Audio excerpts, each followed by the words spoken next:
Welcome to the third and final part of discussing every single Smash Bros. Character's worst matchup in the game. Today, we will be covering the DLC characters' worst matchups. First of all, thank you all so much for all the likes and support on these matchup videos. I appreciate it a lot. And if you have any other suggestions on other videos you would like me to do covering Super Smash Bros. Stuff, then let me know in the comments. But let's get into it with our first character being Piranha Plant.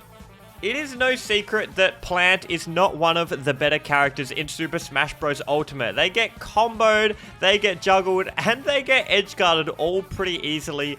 And there's no other character in the game that takes advantage of this more than Mr. Game & Watch, the juggling, edgeguarding, and combo machine. The only other matchup-specific thing, other than Mr. Game & Watch just taking complete advantage of all of Piranha Plant's disadvantages, is the fact that for whatever reason, Mr. Game & Watch's neutral B, when he chucks out all the bacon and sausages as Piranha Plant is recovering to the stage and trying to get off the ledge, it works incredibly well against Piranha Plant for whatever reason. It catches Plant every time, easily lands into a forward tilt, knocks Piranha Plant off stage again, comes back and either gets edge guarded or just straight back into the neutral Bs all over again. Up next is Joker. Joker is a character that likes to use his movement to kind of bait and punish opponents or jump in and be speedy and just overwhelm them.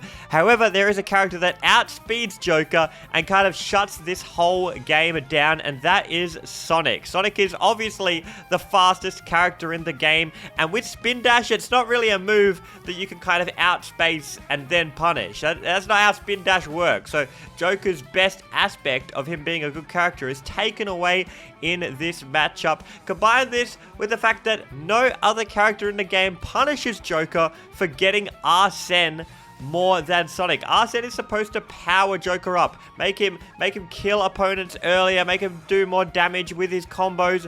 But Sonic actually kind of likes this in a weird way, because when Sonic hits Joker off stage, when he's got Arsene, then it's actually incredibly difficult for Joker to get back on the stage. Sonic is fantastic at getting edge guards or using the spring to catch Joker going low, or if he's going low and he's at a bit higher percent, say 70 or 80, Sonic just rips that forward smash to the ledge. And as Joker is trying to come back, it's very, very easy to hit him with Sonic's forward smash. So he actually kind of doesn't like getting Arsene in this matchup.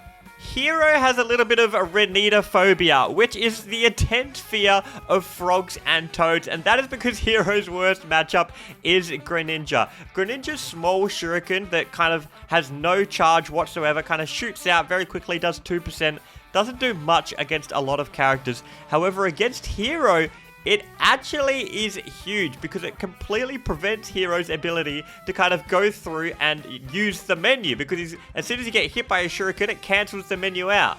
This helps Greninja apply safe pressure from a distance without Hero powering up and becoming Super Saiyan. And also, once Greninja does decide to get in and mix things up, then when Greninja hits Hero off stage, Greninja gets out there very, very quick and is able to go far out to get the edge guards on Hero before he's able to look through that menu and get zoom and fly back to stage. So Greninja's speed with the projectile of Shuriken and the speed of being able to go deep for edge guards, run around Hero completely in neutral as well, really helps Greninja out in this matchup. Banjo and Kazooie is another character that really struggles with Olimar. Olimar's Pikmin is an absolute menace for Banjo. They kind of destroy Banjo's ability to use projectiles in neutral. Pikmin kind of take the hits for Olimar and render a lot of Banjo's moves completely useless. However, Banjo and Kazooie have their side B, which is the burst option that kind of makes up for the fact that they're a slow projectile character. Oh, you're trying to camp me out? Well, guess what? I am just going to side B straight through that, through your boomerangs and arrows or whatever projectiles you have, and hit you in the face for it. Well, that actually doesn't work versus Olimar as well. The side B from Banjo kind of trades with the Pikmin and slows Banjo down, and it leads to an easy punish for Olimar. So Banjo can't camp, he can't be aggressive, but he should probably just give up and pick another character, because Olimar, it's not good. Maybe look back in the other videos and see which characters Olimar loses to. Terry likes to keep it old school. He uses his fists, he uses his kicks to kind of defeat enemies. So what better way to lose than a kid who has a freaking lightsaber and is from the future or some shit. I don't know. I haven't played Xenoblade, but all I know is Terry hates dealing with Shulk. The range is just pretty much absolutely atrocious. Terry also very often dies before 100%, where he gets to be super powerful and have his stupid moves because, not Greninja, sorry, Shulk is fantastic at getting edge guards, going deep and stuffing out Terry's recovery. If you kind of think of how Terry has to recover, he uses his side B, he comes in horizontal, and then if he needs to, he goes straight up. But that part where he's coming in directly horizontal, he's coming directly into Shulk's forward air. It's so easy for Shulk to attack this recovery every single time. You put a bit of Smash Monado on that thing, and Bob's your uncle. Terry's dead at 50. And there you go. This matchup sucks. Byleth is a character that was piloted by MKLeo for a very long time as he was reigning as the #1 Super Smash Bros. Ultimate player in the world. However, he did have a bit of a struggle with Esam, the best Pikachu player in the world, and that is no surprise because Pikachu is Byleth's worst matchup. Byleth has a tough time dealing with Pikachu's small height. It's very specific how Byleth has to throw a low-angled aerial with forward air or back air if the Byleth player is going to hit Pikachu. Then when the Pikachus also start using a bunch of Thunder Jolt, if you're trying to space, if you're trying to play it slow as the Byleth, as you often do, then it's going to become even more difficult because you're trying to hit a little rat and there's little bits of electricity coming down at you on the floor and it's really tough to deal with. So, alright, I can't camp this character out. I guess I better go in and attack with my neutral air and set up into combos. Well, if Pikachu ever shields one of Byleth's neutral airs, which is pretty much Byleth's best move in neutral, Pikachu can actually attack out of shield with a back air and lead this into a combo that gets Byleth off stage, as all of Pikachu's combos do. Pikachu always combos people horizontally off the stage, and Pikachu then can easily just land one more hit and get an edge guard on Byleth before Byleth can get close enough to use the tether recovery. So Pikachu is getting early kills and he's winning neutral, and this is why it's a terrible matchup for Byleth. Speaking of getting early kills off the side on a tether recovery, Min has a tough time dealing with Sheik for the exact same reason. Min's tether recovery and recovery in general is a bit worse than Byleth, which means it's more guaranteed when you horizontally hit Min off the stage, you're going to get a kill with an edge guard, and Sheik is the character that absolutely loves this the most. Sheik is a character, it's classic. Sheik can't kill. Sheik does no damage. It's never going to land a kill option.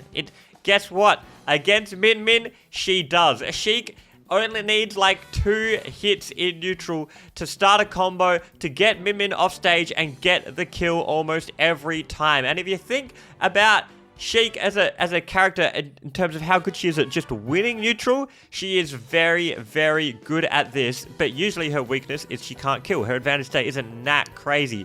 But now with Min, it is. She becomes an absolutely devastating character with an unbeatable neutral and unbeatable offensive combo advantage state killing game. And Min up against Sheik, it's like, you got no chance. I'm sorry, bro. Stevenson. This is a character I'm sure you have all been waiting for to figure out what is his worst matchup. Well, don't worry, I figured it out for you, and that is Sonic. Steve players all around the world have said Sonic is one of, if not the worst matchup in the game for Steve. This is because of a few reasons, starting off with Sonic's speed. Sonic is obviously super fast and is one of the few characters in the game that has a great time baiting and punishing Steve's options in neutral. Sonic's burst range is also extremely large, probably the largest in the game because of spin dash. If you don't know what burst option is, I did explain this in an earlier video, but it's essentially what is the range that you cannot react to this character if they decide to attack you. And so if Sonic is spinning up that spin dash, there is a lot of range on the ground that you have to be like, okay, I can't really react if he lets go of this spin dash now. It's just going to hit me. I have to respect all this. And so Steve can't sit there mining if he is in this burst range of Sonic, which is actually quite large. Now, let's move on to the fact that when Sonic does get a hit in neutral against Steve, he actually does pretty good once he's in. Sonic has good damage, good combos, and the big thing is Sonic edgeguards Steve very well. He's able to get out there once again fast before Steve is able to set up his whole BS thing where what's he going to do? He's going to maybe minecart, he's going to jump up in the air, he's going to anvil, maybe he's going to up B. He has so many options to mix it up, but none of those matter if you get out there and hit him first, which Sonic is fantastic at doing. Let's say you do mess up though, you can't get out there in time. Sonic's back air is quite decent at dealing with Steve's minecart, and if Steve goes low for the up B while you're still on stage as Sonic, well, you can drop your spring on him over and over again, or when you feel comfortable with the timing, let that forward smash from Sonic rip, which we have talked about many times with those characters that don't have a hitbox on their recovery and are trying to just grab the ledge. Sonic forward smashes them every day of the week, and Steve's up B, guess what? That's one of those moves that doesn't have a hitbox on it. So Sonic has a fantastic time dealing with that as well. So yeah, a lot of people find Steve cringe, and unfortunately Sonic, another character that a lot of people do find a bit annoying and a bit cringe, is going to be the best answer you got for defeating Steve. Sephiroth is our next character, and Sephiroth has a tough time with Sheik. Sephiroth is a very long range but very slow startup character. If you think of all Sephiroth moves, none of them come out very quick. In fact, Sephiroth, other than using Footstool, is the slowest character out of Shield. Like, Sephiroth's quickest move out of Shield is neutral air. It is slower than any other character's option in the entire game. And so Sheik comes in and just absolutely overwhelms Sephiroth in neutral. Can kind of play the speed game and get easy wins in neutral against Sephiroth. Then, when Sheik gets Sephiroth off stage, she's able to actually edgeguard Sephiroth very well because of the fact if she's got fully charged needles. Think about it. Sephiroth, it's usually hard to edgeguard him because he swings that massive sword absolutely everywhere. He's helicoptering all about as he flies back with the charged up B. He can come back from anywhere, and it's tough to deal with. But with Sheik's needles, you kind of just chuck them.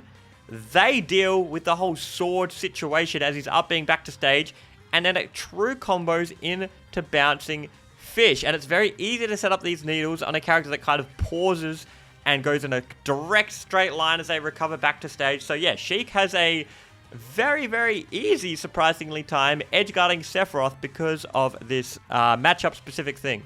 Pyra and Mythra are another DLC character a lot of people have a bit of frustration in dealing with. Well, there is no character in the game better at dealing with Pyra and Mythra than Diddy Kong. Diddy has historically been very good against sword characters, and so guess what? This is two sword characters, so there's no character better. Diddy Kong has the banana, which is fantastic against a character that, like Pyra, who is kind of using long-ranged sword attacks that have a bit of lag, but usually she's so far away, you can't punish it. Well, Diddy Kong just kind of chucks that banana through the whole sword situation and can still get the punish and find the lag on the move through the range. Mythra is usually a character that just wins neutral over and over and over again against a lot of characters. However, Diddy Kong with banana is probably still a better character in neutral than Mythra. Diddy Kong's banana out of shield game works very well against Pyra and Mythra, and you're able to punish a lot of their options and get them off stage, where Diddy Kong is a character that can edgeguard Pyra and Mythra extremely well. Either it be using the forward air or the down air to catch Mythra's side B back to stage, or going out there deep for a forward air to hit them before they even have the mix-up of using their side B and up B, or let's say the third option, which is still fantastic. That's how good Diddy Kong is at edgeguarding these characters. When they are going low and recovering with their up B and you're still stuck on stage, you couldn't get out there in time, Diddy Kong doing that thing where he Z-drops the banana, it then hits them, stops the hitbox, and then Diddy Kong comes in with the down air spike, It works amazing against this, and I'm sure you've seen a lot of Diddy Kongs do this. Tweak was doing this fantastically against Pyra and Mithras with his Diddy Kong, and yeah, that is their worst matchup. Kazuya, another character that has been a bit of a hot topic in Super Smash Bros. Some people even calling for Kazuya to be banned, just like Steve, because of how good this character is. But there is a character that does defeat Kazuya, and that is Sonic. Sonic is a character that is potentially the best character in the entire game at the neutral. And so if you're playing against Kazuya, guess what you want to win over and over and over again? It's neutral. Kazuya's neutral isn't that good, but when he does get a hit, he goes absolutely crazy. Sonic is your best chance to avoid ever even getting hit in the first place against Kazuya. And when you do get Kazuya off stage with Sonic, you are fantastic at getting the edge guard on him as well. Kazuya's neutral game and disadvantage are not good, and Sonic takes fantastic advantage of this. And if you're playing well, you can avoid Kazuya's advantage state entirely, making him a pretty bad character, honestly. And ladies and gentlemen, we have our final character, and that is Sora. Sora has a tough time with a little monkey himself, Diddy Kong, and for some reasons very similar to how Diddy Kong beats Pyra and Mithra, he beats Sora as well. Sora is a character that has a bit of an annoying amount of range, where he kind of hits your shield with his sword and can kind of safely land away from you with a bit of end lag, but he's landing so far away that you can't really get there in time for the punish. Well, Diddy Kong just chucks that banana and can catch Sora every single time. Sora is also not a character that kind of overwhelms you in neutral. Sora does give you a fair bit of space, so Diddy is able to get the banana over and over again and kind of just hang out and wait, knowing that Sora is eventually going to land on the ground at some point, and that banana is going to be absolutely deadly. However, a thing with Sora that is quite difficult to deal with is his recovery. I'm sure a lot of you have had this feeling before, where you've got Sora off stage, perfect. Time to get the edge guards, time to get the kill, time to have some freaking fun in this game. Well, guess what? You're playing Sora. That's not going to happen. He up Bs, he side Bs, he side Bs, and he side Bs again. He can come back from anywhere with hitboxes the entire time. It's so annoying to land a hit on this character unless you are Diddy Kong, because Diddy Kong edge guards in a weird way a lot of the time, where he doesn't have to go out there. He doesn't have to go deep. He can do the thing that Tweak has shown us over and over again, where you hold your banana and you just Z drop it, and down there, boom, you get the edge guard from on stage still. And this is very easy to time against Sora. Sora, you know exactly what he's doing, which is kind of the thing that makes it so frustrating when you can't edge guard him. The timing is so obvious, but it's tough to deal with. Well, if the timing is obvious, Diddy Kong's banana is the man for the job. I don't know if Diddy Kong's banana isn't really a man, but it's the banana for the job. And so you actually are able to not only win neutral, but get early kills as well. And as we've seen, if you're getting good wins in neutral and you're getting early kills, that is the sure way to have a fantastic matchup against a lot of the characters in Super Smash Bros. Ultimate. And so there it is. That is the worst matchup for every single Smash Bros character. Thank you so much. If you've made it this far and you've watched all the videos, please drop a like, please leave a comment, and please subscribe if you haven't already for more Super Smash Bros Ultimate content. See you later.